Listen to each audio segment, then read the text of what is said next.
All right, so here are two types of first aid kits: build your own or buy your own. So buy your own, easy to do. Obviously, if you have more money than time, buy your own. Start somewhere, and if you don't have one yet, just buy one to get you covered while you build you one, because it's going to take longer than you think. You're going to procrastinate. You're going to want to, like me, over research things and probably spin your wheels, and perfection is the enemy of done. So start with something you can just buy off the shelf. Here's a decent one from Home Depot just to get you started for your house, and it's by their in-house brand. It shows everything that's on the back, and it has the wound dressing, all the things that you know you need, plus a lot more things that you probably haven't thought of that you didn't even know you didn't know. So you can never have enough bandages, most likely, because there'll always be that one size that you needed that you didn't have. So it has the fabric bandage, the fingertip, the knuckle bandage, the cold pack, face shield, and there's probably a couple, there's 328 items in here, okay? And a very portable, compressed carry case that you could keep easily in the trunk of your car, in your closet. You can mount it on the wall, on the inside door of a door in your kitchen, such as maybe the backside of your pantry door, or in your master bedroom closet. The point is, have at least one of these. It's better to have several overlapping. Just keep in mind that the items in here do expire. So if you haven't used it, you might want to just replace the whole thing. Just be once and done. That's convenient and it saves time. Again, you're buying it, not building it, because you have more time and money. You don't need to go through each item and say, well, the other items expired last month, but these ones have 3 months left. Just replace every few years whenever it expires. Now, when you eventually get around to building it, you'll realize, if you start with the buy your own, that if you ever have to use it, and hopefully before you have to use it, you'll realize there are things in here that I probably need that I don't have in the store-bought universal kit. So that's why I build my own. I've learned over the years that I want trauma shears on the outside. All right, first things first, I come across an injury that the clothes are preventing me from seeing exactly where the injury is on the leg, so I know where to apply pressure. You need to be able to, just like the EMTs have, trauma shears. These are really handy because they fold up and then they lock in place. These are by Leatherman. They've been through salt water, they've been rained on, they've been left out, still doing fine. And they have a seat belt cutter. They have measuring, ruling, it's indexed. Belt clip, you keep it on the outside if you are going hiking.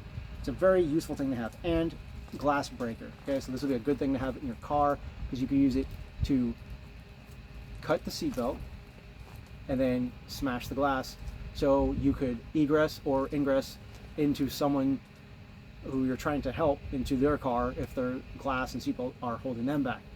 Okay, so it stores like this. You just press the button here and then collapses like that. So now you can wear it almost like a multi-tool on your belt. And what I do is I keep it attached to the tourniquet that's on the outside. The tourniquet is partially pre-staged. What you would do is, you come across someone who needs it, you move it like that, tie it around their arm, leg, say their leg, okay, like that, and then you would get it as tight as you can, so it's cutting off the circulation, and then you put it in. So you put it in like this. All right, that tight like there. This is crude demonstration, but pull it as tight as you can. It should not be comfortable. The Velcro keeps it in place, and then you do this. Okay, tighten it even further. The last few, that's cutting off the circulation. Okay, this is not going to be useful for this video because I can't think. And then it ties under the bar like that, and then have it over. Okay, so that's rudimentary tying of a tourniquet. That's why I have these very adorable shorts on. Aren't they cute? So remove it, and then the reason it says time is that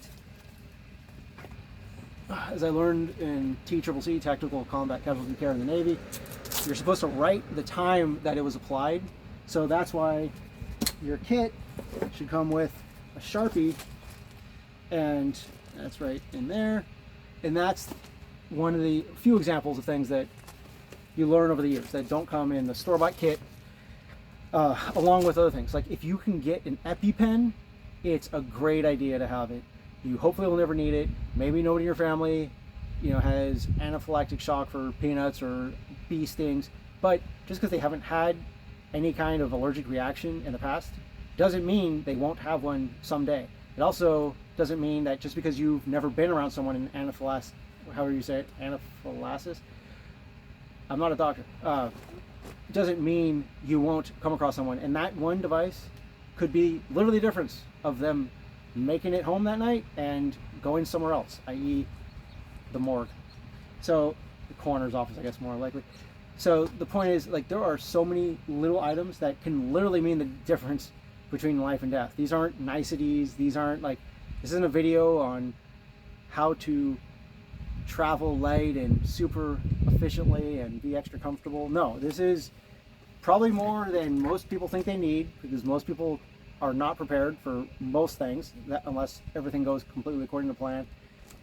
This is all about being prepared for the foreseeable and doing what you can to be prepared for the unforeseeable. So that's why I recommend you start with a pre-bought first aid kit, that you have one in your car, have one in your house. They come in different sizes. Obviously the smaller ones have fewer items and a smaller variety. So car would have a smaller kit than your home. And then once you've gone through a few uses of it, you'll probably realize, well, I wish I would have had a splint. So that's why there's a splint in here. I wish I would have had some honey sticks, because honey has many versatile uses for people that are going through shock because their blood sugar is so low, and just for wound dressing. Honey has profound benefits, myriad applications for just as a wound dressing, as a look it up. And then all kinds of different gauze. There's liquid bandage. So sometimes it's impossible to keep a bandage intact. You can use a liquid bandage to close up a wound. It's kind of like liquid glue, but safe for your skin. Having some kind of alcohol, hand sanitizer, basics, but more importantly, have at least everything that's on here, the antibiotics, the triple antibiotic dressing, and exam gloves especially. Okay, so I hope you found this helpful. I'd like to get better at delivering these videos, because I don't know if I'm a good instructor. I probably could get better. So if you have instructions, incentives, advice for me to improve, I'd love to hear it. Hopefully the feedback will be not entirely negative, as it tends to be on YouTube, but I do these just as a volunteer. So I hope you found this helpful. If you did, please let me know. Positive feedback, while always unexpected, is certainly welcome as well. Thank you.